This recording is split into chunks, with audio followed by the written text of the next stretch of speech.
Celebrity allure of entrepreneurship, many exceptional entrepreneurs remain shadowed. Here, I team up with these hidden talents to unveil their challenges and successes. Dive in with me to unearth entrepreneurial gems, learn from our experiences, and get educated.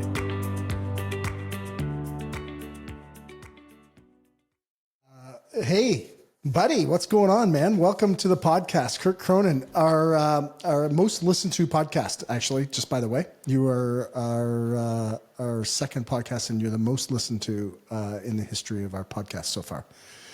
So, and I'm super excited and super grateful for you coming back. Thank you very much, bro. And I'm just curious, like, how's life going and what is happening with you? We had a couple of your friends on, Rich Davini, another SEAL team member that I think you served with. Well, I know you served with.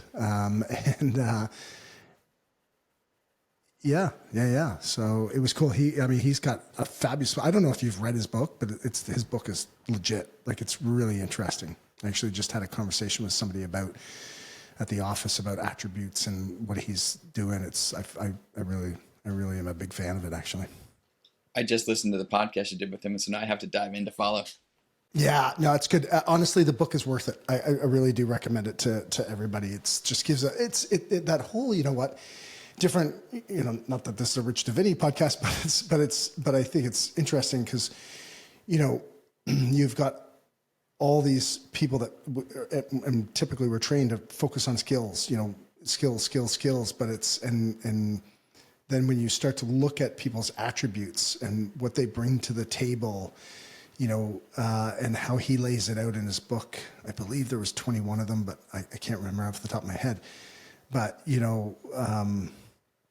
it makes a lot of sense from the perspective of, especially when you're training somebody at work or in play, in your personal life, you have this tendency to judge, or I guess I'm pre-framing myself, but you have a tendency, I have a tendency to, especially in the past, to judge people based on their skill set. But it's like, skill is my responsibility to train. I can influence, but I can't really teach somebody to have courage you can do that loosely, but they have to have a fundamental subset of it. And I think in their inherent, consciousness, if you will, or whatever you want to call it. So anyways, it's worth reading. You're playing deeply into one of my new favorite quotes from Siddhartha. I think it's like a 120-year-old book, but the quote talked about wisdom. Wisdom cannot be passed on.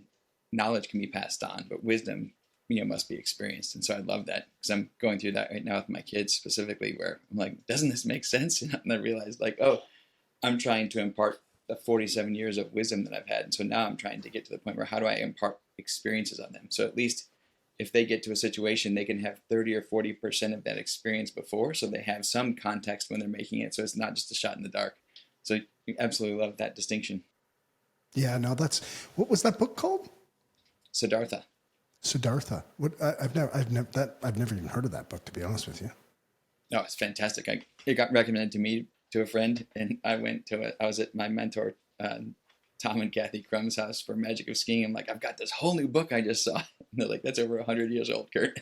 But it had some amazing distinctions. Siddhartha. How do I spell that? Do you know off the top of your head? I think Siddhartha. Yeah, and here, I'll give you that full quote because I thought it was worth it. It was 1922, so 102 years old. It said, wisdom cannot be passed on. Wisdom which a wise man tries to pass on to someone always sounds like foolishness. Knowledge can be conveyed, but not wisdom. It can be found, it can be lived, it is possible to be carried by it. Miracles can be performed with it, but it cannot be expressed in words and taught. That's awesome. That is awesome. What was, you got this book, was recommended to you and you read it, and what were the biggest takeaways for you, like, as you were kind of trying to process? Because that's a powerful quote. I mean, and it's so very true. Often people, I never really thought about it that way. So I'm curious what your whole takeaway was, and was there some shifts? If you brought it up, it probably means something. Absolutely.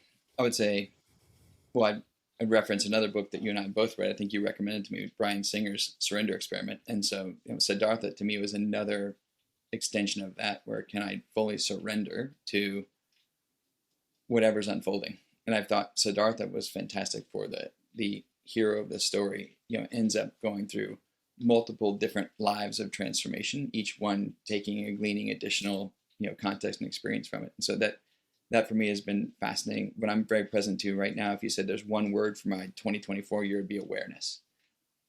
And I love Tim Galway's quote, like, awareness begins the curative process. And so I'm trying to understand, what am I aware of? What am I not aware of? That part's obscure to me until the moment I am aware, but awareness starts like a whole new process of learning and discovery. And so I'm very aware I have allowed suffering for long periods of my life because I refused to accept or surrender to the circumstances that were happening. And only 5, 10, 15 years later do I look back and say, wow, that was all happening for me. But I suffered for those 15 years because I didn't have the courage to say, you know what, I'm going to accept this right now. And it's taken years, more than decades sometimes, to then lean in and accept things at a completely different level. And so that's my mission now, is can I accept and be aware of something the instant that it happens, or as close as possible, so that I can glean the lessons right away and not have to suffer for long periods of time waiting for me to find out, oh, this is what worked out. I mean, to me, that it's the embodiment of one of my favorite Broadway shows we did brought it to New York last year, Back to the Future. And so Back to the Future, of course, everybody knows the movie. The movie is all about Marty. And in this case, if you're making a musical, it has to be, you can't let the audience be ahead of you. So this is all about Doc, and it's Here's to the Dreamers.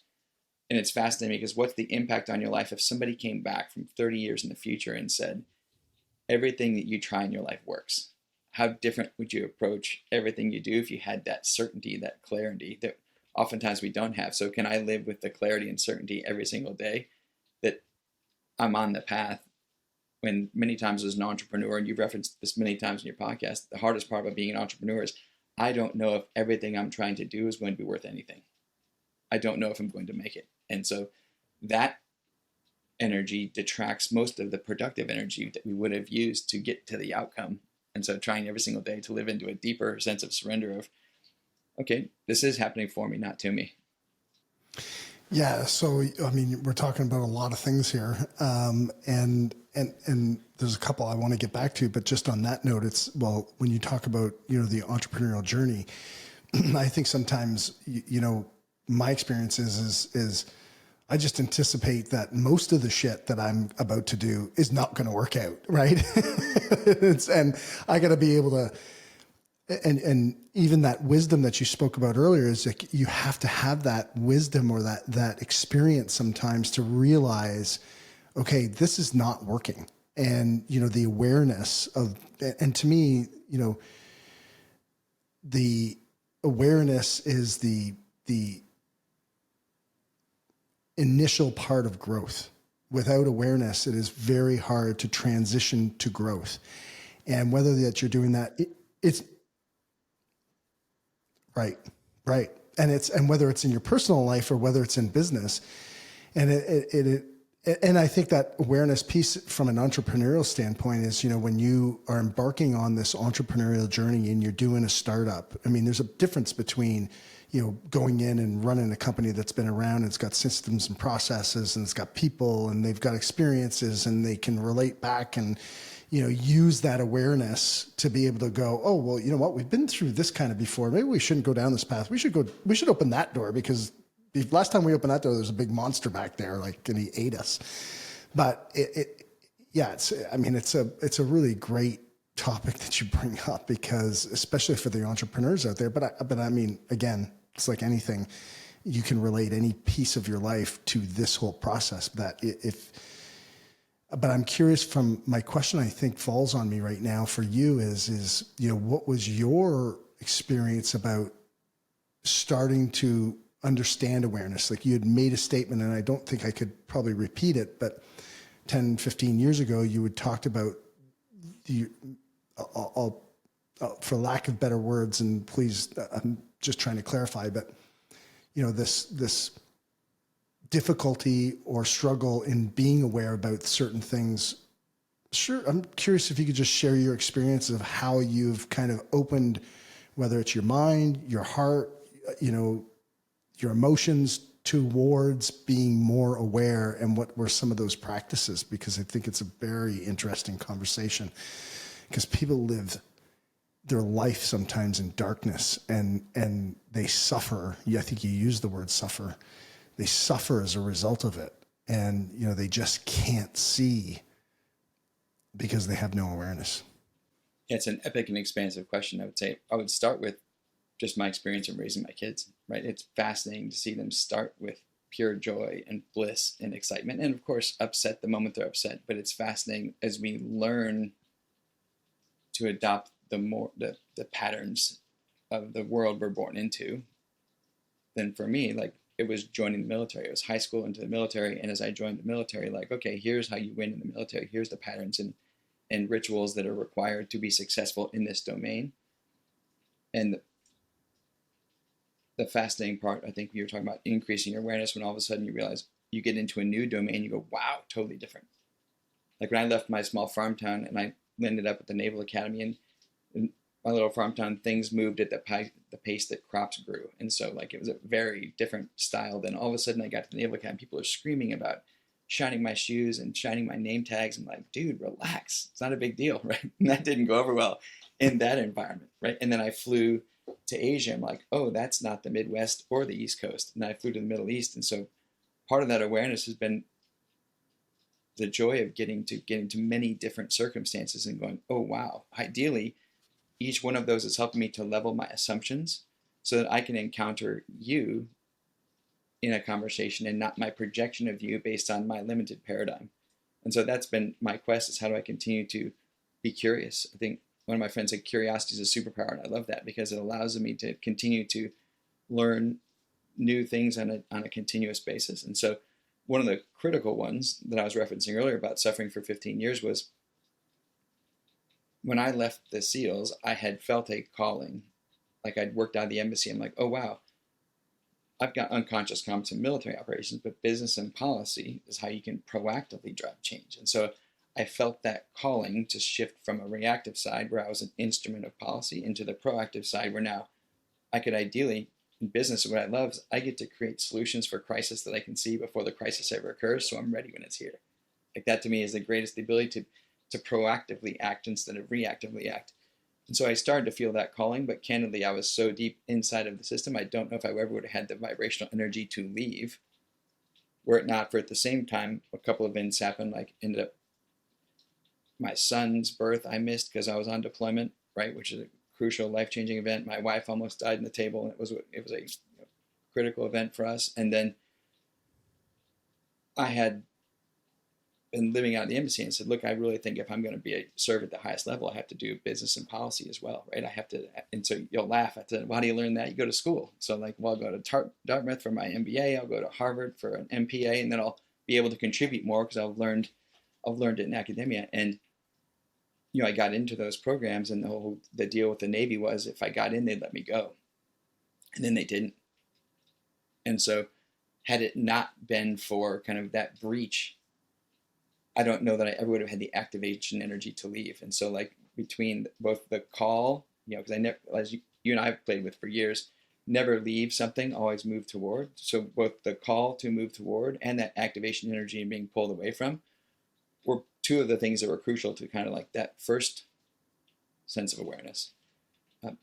And then from there, it becomes like, I love in general, how do I get centered? When you said, what are the rituals?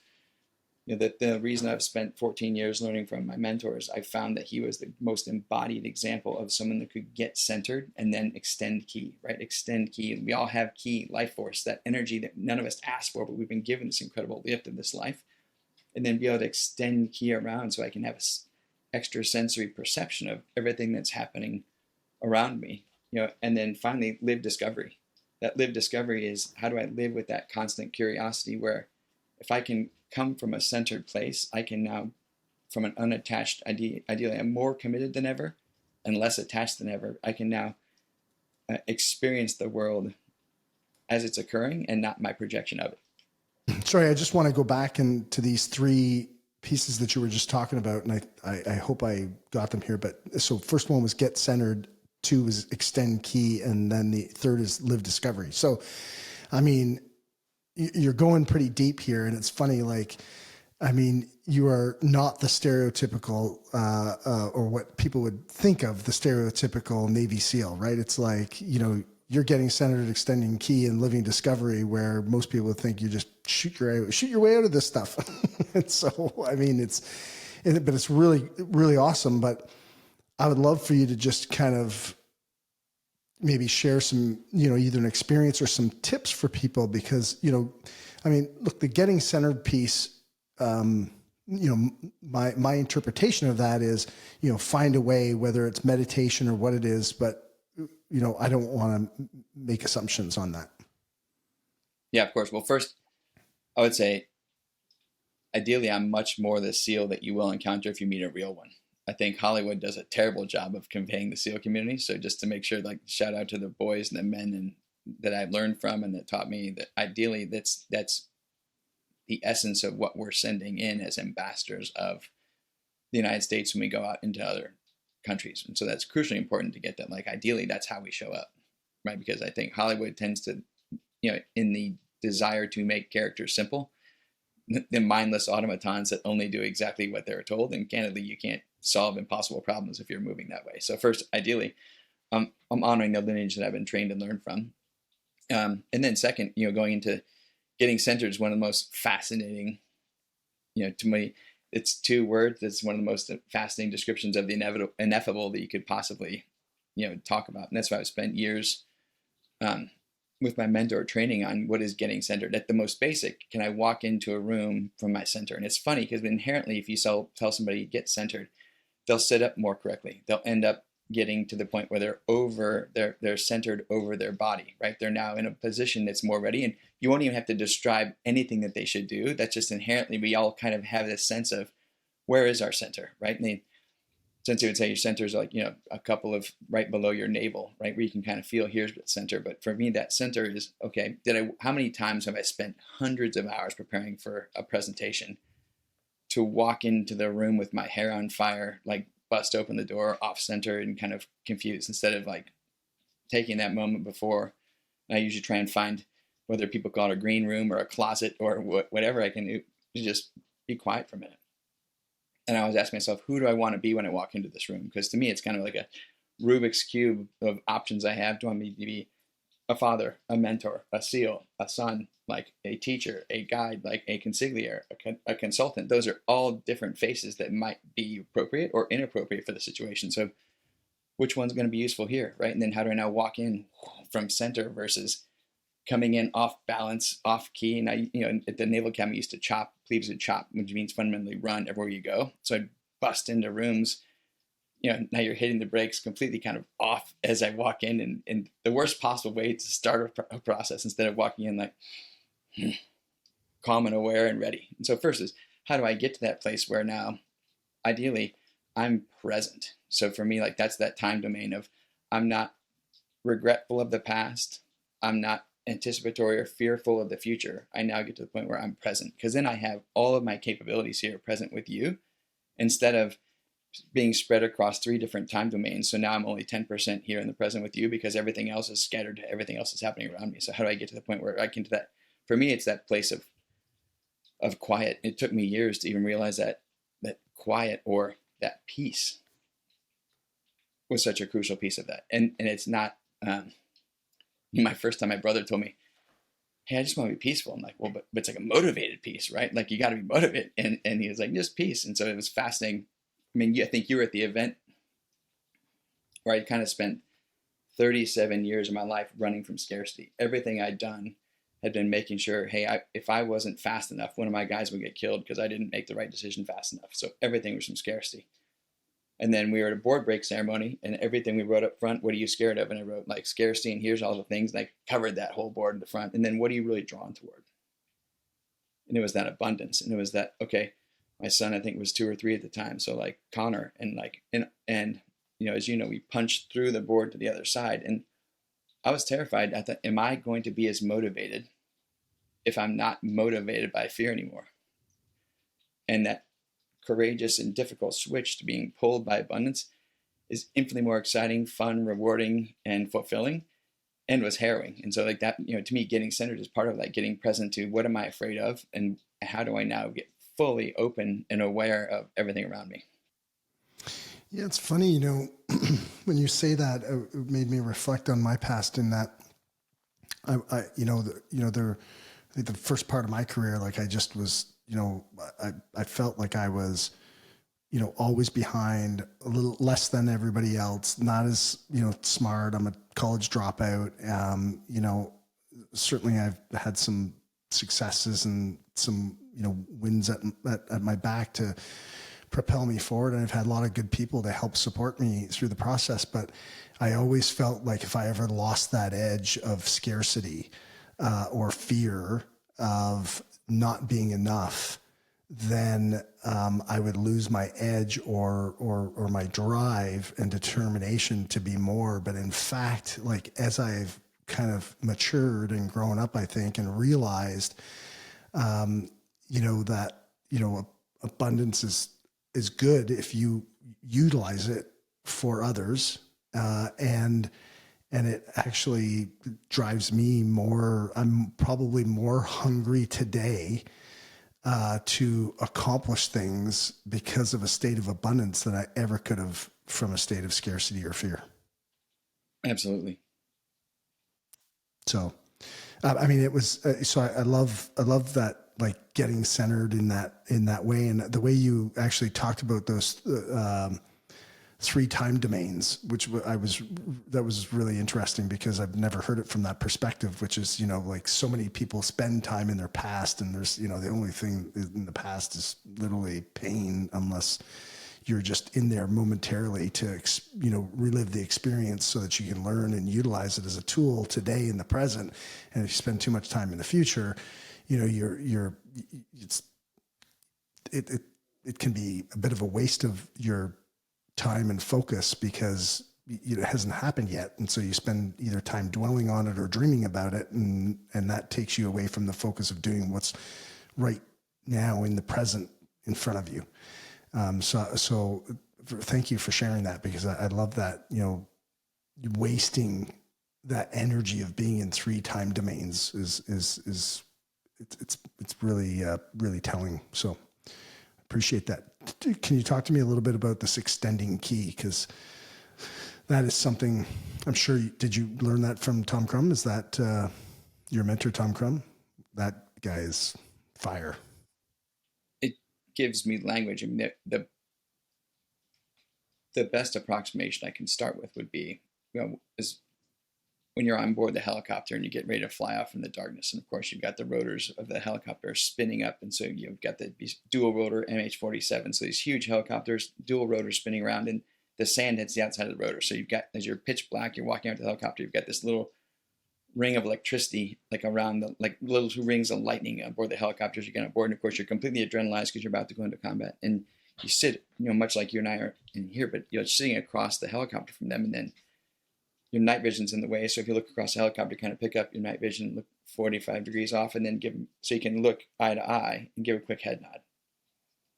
And that head nod, always meant my life and yours and mine. And that was what gave me the confidence every night when those 5 to 10 helicopters would fly off in the dark and say, Curt, can you take on anything that comes your way tonight? I'd say, absolutely. I said, do you have any idea how? I have no idea. Because the planning is essential, but the plan itself is worthless, right? Because the moment that you land, you never know what's going to happen next. But it was that extending key was that moment, that head nod said, like, I won't come home without you, and you won't come home without me. And that's the part for me that created that field where you could do superhuman things with very average humans, because each person was in full surrender to each other, right? Each person knew that they were committed to each other more than their own individual life. And then paradoxically, because you're now functioning holistically as a team in the present with no fear of or regret, you're now faster than everybody else, and everybody comes home, right? But it's only because you're able to get to that point of full surrender. So I wouldn't have had that language for it then, but I would say now that would be the most embodied example of extending key. I mean, the one that happened for me about 2 years ago was I'd been training with Sensei for over a decade, and we were doing an exercise he calls polishing the rice. And so you're kind of moving your hands along the earth with, about, 18 inches off the ground, 12 inches up, depending on how strong and flexible you are. So he was clearly lower than I was. And so I was moving my hands, and all of a sudden I got this wave of energy hit me. And I was like, wow, that was on. I had two reactions. One, what was that? And two, what have I been doing for 10 years? And so it's kind of one of those increasing levels of awareness when I'm aware of what's happening around me at a fully different level. And it's awesome. Like this morning I got up getting ready for this podcast, and I was aware of the sunrise and the slight wind from the southeast and all of the beauty that was around me that many days, if I'm focused on the mission, I might miss. And so that awareness is, how do I have that full context for everything that's around me? Extending key for me is the ability to feel more powerfully that which is around me, and extending it, extend life force, extend that confidence, extend that belief in others to them, right? Whether it's, and that's what you've done brilliantly for me is, hey, I believe in you. I see you. I love that wave and particle experiment from physics, where a wave does not become a particle until it's observed. And once it's observed, then it exists, right? So when all humans want to be seen, heard, and understood, and suddenly when someone sees us, like someone told me, to be seen, heard, or understood by one other fundamentally changes everything. It changes our faith, our confidence, our belief. And so the ability to do that on behalf of each other, to me, is fundamentally giving each other love, giving each other life. Which is a beautiful state to be in. And I, there are some people who, may be listening that are stuck in, because they're not seen, heard, or understood by another, or they don't feel seen and understood, because they could be, but they're not feeling it, or their perception is that they're not, that they fall into a bit of a blame, environment. And I'm curious, with this extending key and then this building this life force, what could the listeners do at home? Because I think you're hitting on a really important piece. This is, to me, and I'm just riffing here, but it is a core substance or center of confidence. It's a core center of, showing up energetically for one, whether it's in your intimate relationship or whether it's at work, and really supporting somebody who is struggling with something. And I'd be curious, if you have experience, or if working with sensei, and when we say the word sensei, we're talking about Tom Crum, and you can Google him. But could you maybe give some experiences of how one could practice that type of process and start to build on it? Because it's not, you don't do it once and it comes. It's something that you have to practice over and over and over again. So I think it aligns a lot with, we've just had Greg Wells on our podcast, and he talked about, he talks a lot about breath work and moving from beta into theta and all that kind of stuff. And I think this is an interesting extension that kind of runs parallel with some of his work. I mean, the most clear for any of the parents out there, when you started to ask that, it was like every single morning that I'm home, my whole goal is each of the 5 kids, like, pick them up off the ground, and my son will gladly tell you that he's taller than me now, but I can still lift him. But it's that embodied lift off the ground. For me, it's crucially important. Like, they're not touching anything on the planet, but it's like a full bear hug. I love for each of the kids, and it's fascinating. My son and my third daughter, Abby, both go to ground. Like, you can feel them go, like they're like grounded for the day. Like, my oldest daughter and 7-year-old Olivia Grace, they both expand. They both open and expand. You can feel them go. You can feel them open, right? And Ellie, she's 3. She's an autonomous weapon system, so hard to tell.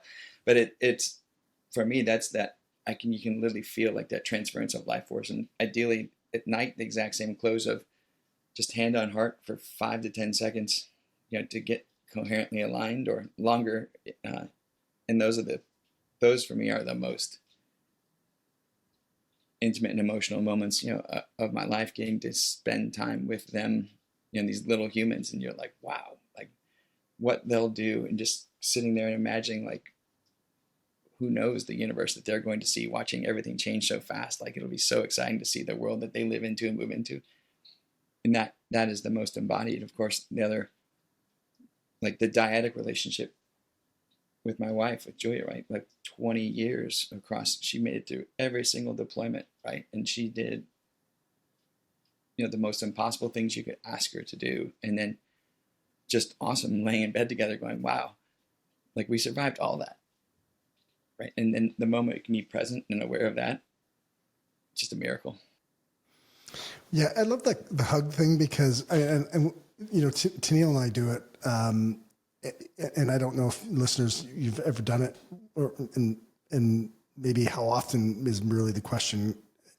Had a abnormally long hug with your child or with your intimate other, or honestly, just a friend, where you have this like abnormally long hug, and you hug, and then it feels normal, and then you continue into that space and holding it, and then it feels weird, and then there's this amazing thing that I find happens, which is you go from this feeling of weird to centeredness would probably be a good word, or this just this level of peace and comfort and being settled in that moment. So it's a good analogy. Yeah. Thanks for sharing the experience.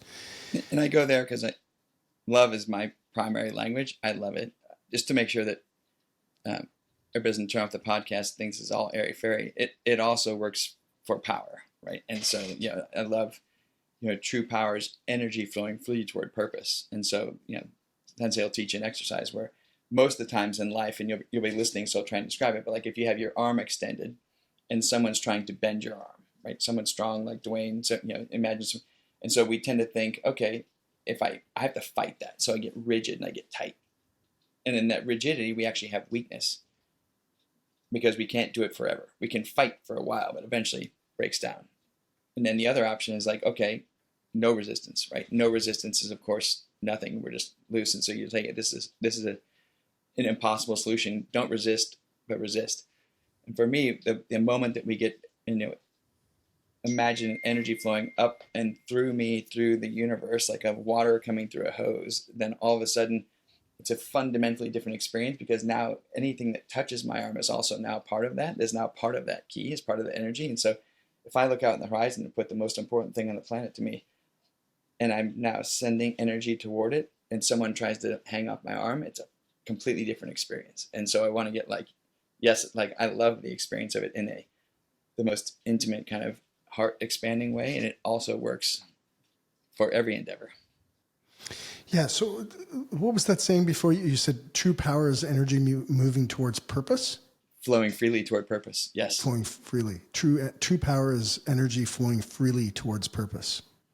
And so you're describing that as, in the arm situation. Is that similar I've done the exercises where, you're grounding yourself, and maybe this is not the same, and it's okay if it's not, but where you're grounding yourself and, where you're just standing and somebody can come and lift you up off the ground.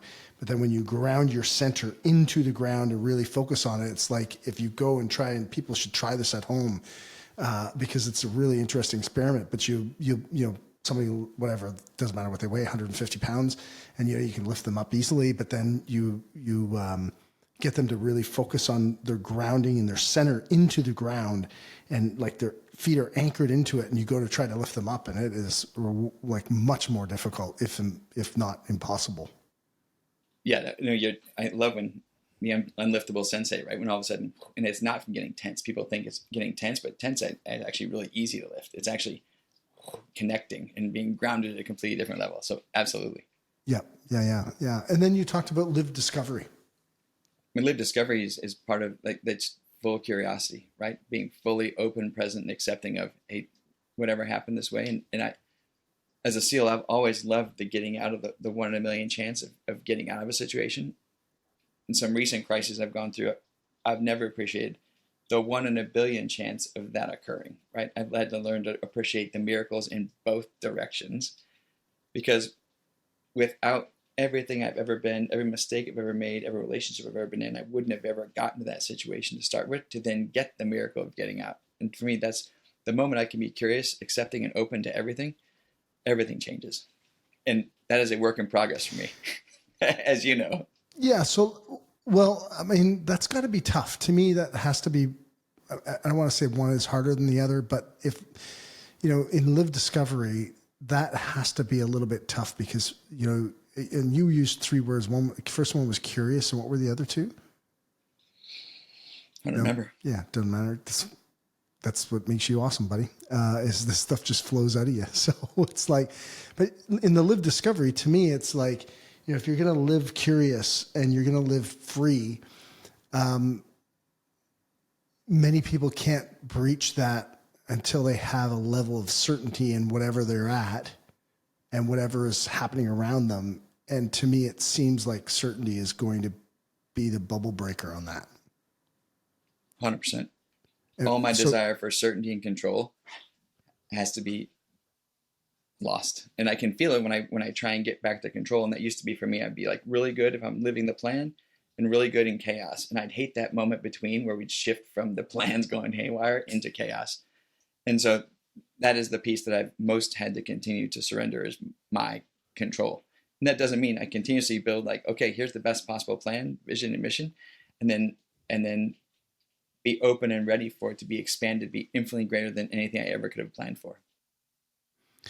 So can you share, like, what are some of the things that you've done? Like if you've just admitted kind of that, that's the difficult part in living Absolutely, discovery. the hardest part. So I'm curious, what are some of the things that you're working on to help you through that process? Because I think this is a piece where, in business, control is, in the beginning, people start as a one-man show and then a 2-person and 3-person team, and they still can maintain, the control of the environment and what is happening, and they have influence in every area. But as the business starts to grow beyond them, they've got to figure out ways that they've got to give up. My mentor said to me once, he's like, you can have everything, you can have anything, but you can't have everything. And you have to decide, what are you willing to give up in order to grow?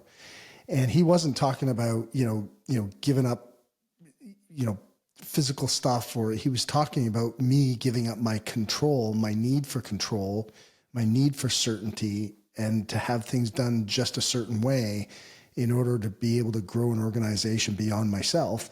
And so I'm curious, what are some of the things that you've done to kind of help yourself through that process of living discovery? The most powerful I can think of to start with is always make plans that are infinitely greater than myself. Because if it's something that can be done within the capabilities that I have, then or the team that I have, then it doesn't require me to stretch. So I love picking huge goals that are far beyond anything I could do, because that forces me into, there's this tiny part that I can do, and there's this huge component that I have to hope for that space for grace where something will unfold itself that will allow it to occur. And that usually means, okay, how do I now say no versus not yet? It's one of my huge ones. We have not yet accomplished this. So who else do we need in the room? What didn't we think of? What needs to be created new that's never been done before? So then it drives better questions. Like one of the questions in business we asked, the closure of Broadway was a massive crisis for my business. We have a fund that invests in Broadway shows. I think we had 30 or 40 shows playing at the time, and then the whole world closes down. And so one of the first questions that we asked ourselves was, how do we keep Broadway open when it's closed, right? Which is an absurd question, right? Because it's impossible until you go, okay, well, is there a possibility that we could now take and capture a Broadway show and then bring it to people at home? And so historically, you'd never been able to capture Broadway shows because there's great complexities and all the different rights and all the different stakeholders and kind of how it's going to get done. But now all that was shifted because now everyone wanted to bring the arts to the world. And so we're able to do live capture screen production. You saw Hamilton really changed the game when they first published on Disney, but all of a sudden the entire world changed. And it really went from fear that if people saw a show online, they wouldn't go see it in person.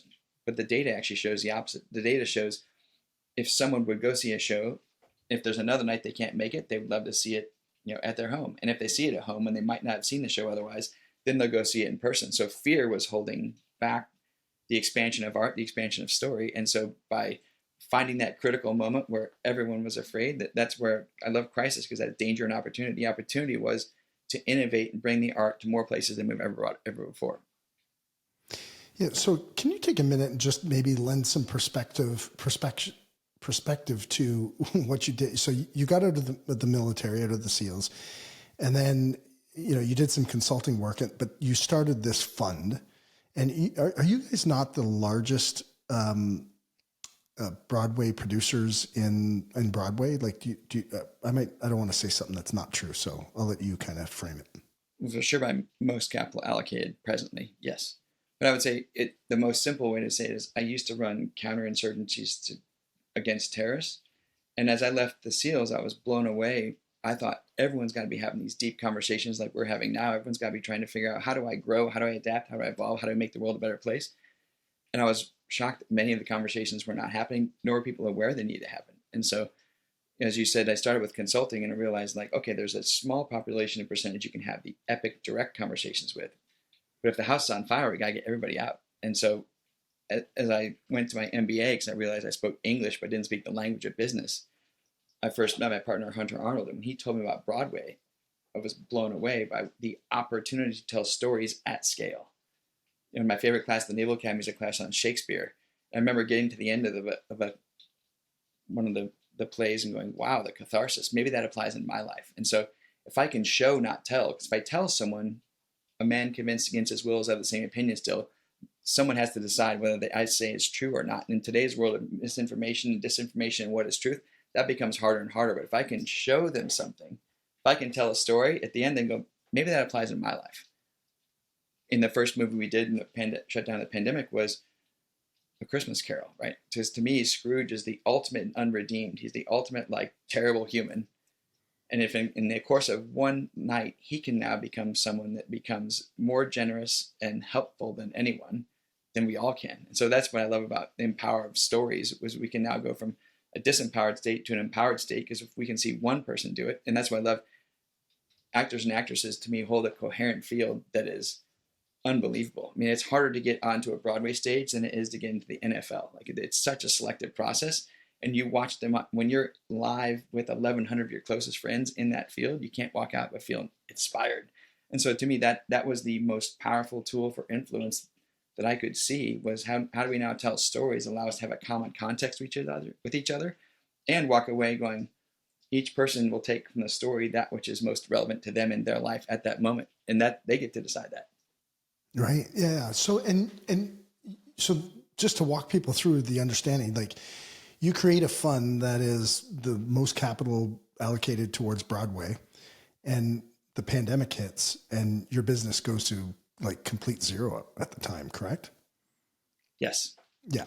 And then you guys had to sort that all out. And of course, what you just described, which was that, ultimate question of how do we make Broadway exist when Broadway doesn't exist, or whatever the question was. So, how do we keep it open when it's closed? Yes. Yeah. Sorry. How do we keep it open when it's closed? And it's like, it's a huge question, but a lot of people wouldn't endeavor to ask those questions. They just accept what's given to them. I think this is a good example of the living discovery, right? Is people just go, well, okay, we'll close down and hopefully the government will give us a check and help support us through this process. And then you guys kind of spin it on its head and start to embody what you're talking about, which is probably all those three things is really trying to find that, getting centered because the shit's hitting the fan, extending key, and then live discovery and getting to your place, to the place where you can ask those questions of how do we keep this open when it's closed. And then, exactly right. The first part was state management for ourselves. Like, it was beyond anything we'd done all kinds of contingency planning, and from the Navy SEALs. So I did tons of contingency planning. What's the worst case scenario? What could possibly go wrong? The world closing for a pandemic didn't make the list. So we first had to go, wow, what do we do now? Right. And get centered in ourselves. And it's very easy, to your point about, if I want certainty and control, there's super easy solutions. Okay, Broadway's closed. That's out of our control. We're shutting the fund down. We're quitting everything, because then I get to now, live in that place, things happen to me. The environment shifted. I didn't anticipate it. That happened to me. So then I can get a great deal of certainty out of it wasn't my fault we failed.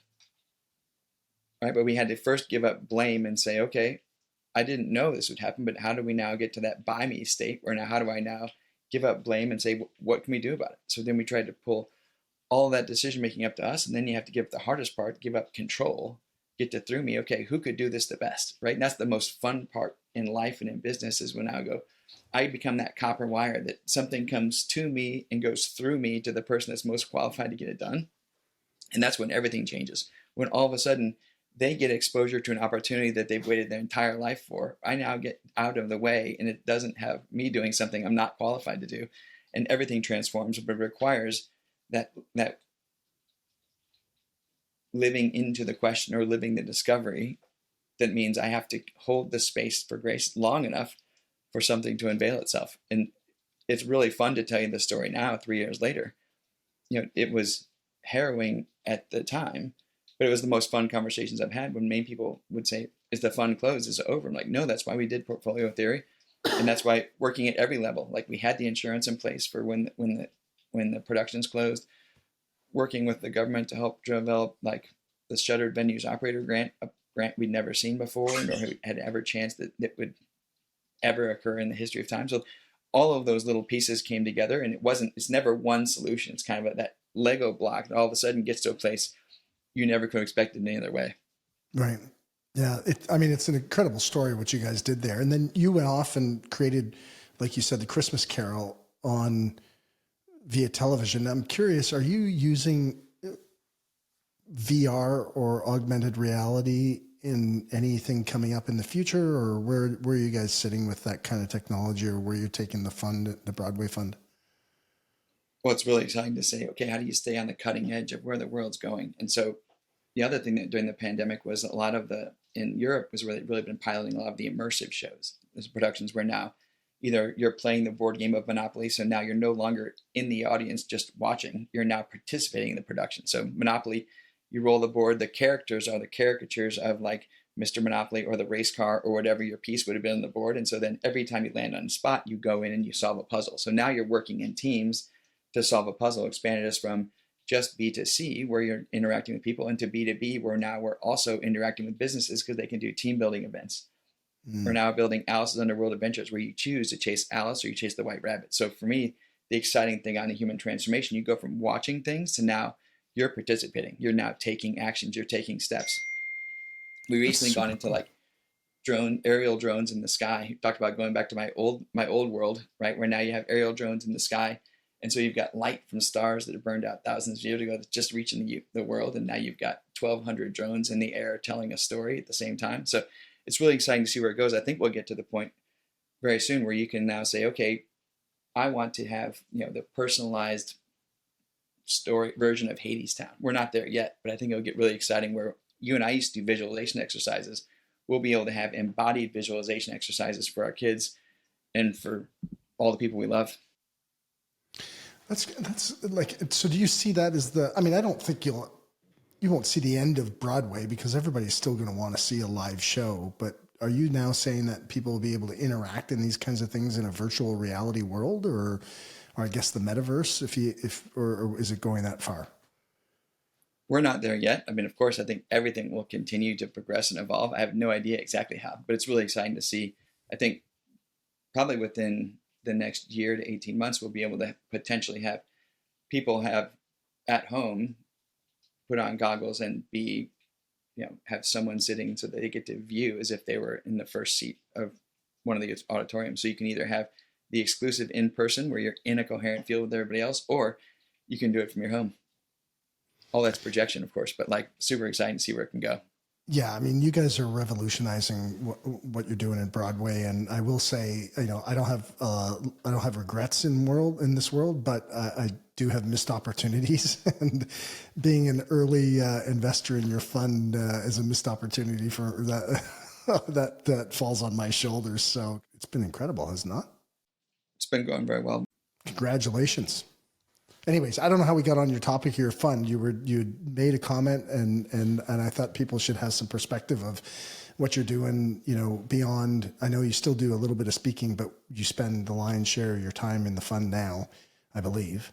I'm not an investor, so I have nothing in this, but I know that your Broadway fund is doing unbelievably well. Do you want to just, what's the Broadway fund? How could they reach out to you? But I think, you guys are taking institutional money now, or you don't take personal money anymore, do you? We're happy to help anybody that wants to invest in the arts. So okay. You can just reach out at Curt@tbdtheatricals.com. tbdtheatricals.com? Great. There be dragons. There you go, guys. Curt with a C, C-U-R-T. Dude, thanks again for being here. Can't thank you enough. I'm always excited to talk to you, as I said. So we really appreciate you, getting online here with us and having a meaningful conversation. Thank you. Thanks for all you're doing. Cheers to the leaders. All right. Thanks, buddy. Have a good one.